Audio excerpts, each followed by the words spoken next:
De France 3 Centre, Alain-Georges Monnet. Bonjour et bon appétit Alain-Georges. Ah oui, que voulez-vous, on est dans un saint lieu ici, puisque nous sommes à l'intérieur de l'hôtel-restaurant Tatin, qui était tenu par ces demoiselles qui ont inventé la tarte qui est ici. Et regardez cela, c'est une véritable relique. C'est le fourneau sur lequel a été créée la première tarte Tatin. Léonard de Vinci, l'épée de Jeanne d'Arc. Bref, un saint lieu, une relique. Vous avez l'impression, Frédéric, vous qui êtes un professeur. Voilà, apparemment nous avons un petit problème de liaison avec la mode Beuvron, ce n'est pourtant pas si loin que cela, on va me dire dans l'oreillette si on a la moyenne. Voilà, si effectivement donc la liaison s'est améliorée, il semble que ce soit le cas. J'espère que vous m'entendez à nouveau Alain-Georges. Nous avions donc un petit problème de liaison, mais je crois que c'est résolu. Donc à nouveau à vous la parole pour la fameuse tarte tatin.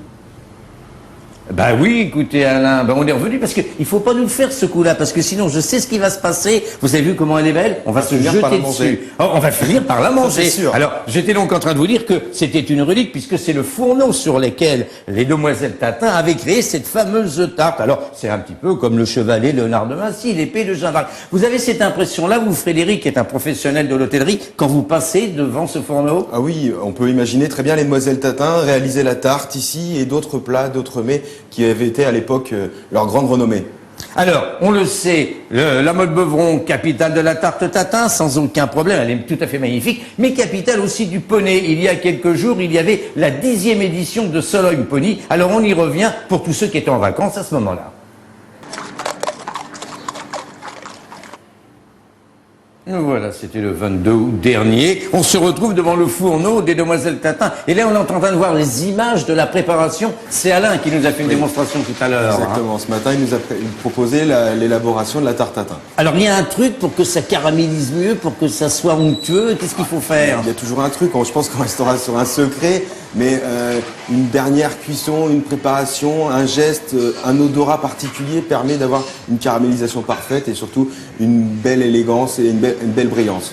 Alors, il y a aussi le choix des pommes. Qu'est-ce qu'on prend comme pommes? Alors ici, on est encore sur de la golden, mais il est remarquable de trouver la tarte Tatin, surtout sur une époque où on arrive là. On va pouvoir profiter de la Reine des Rainettes, qui est la meilleure pomme qui a été utilisée pour la tarte Tatin, qui était une pomme un peu rustique et qui compote parfaitement.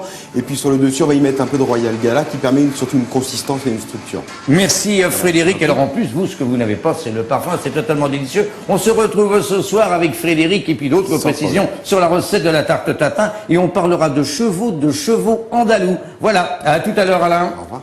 Merci Alain-Georges.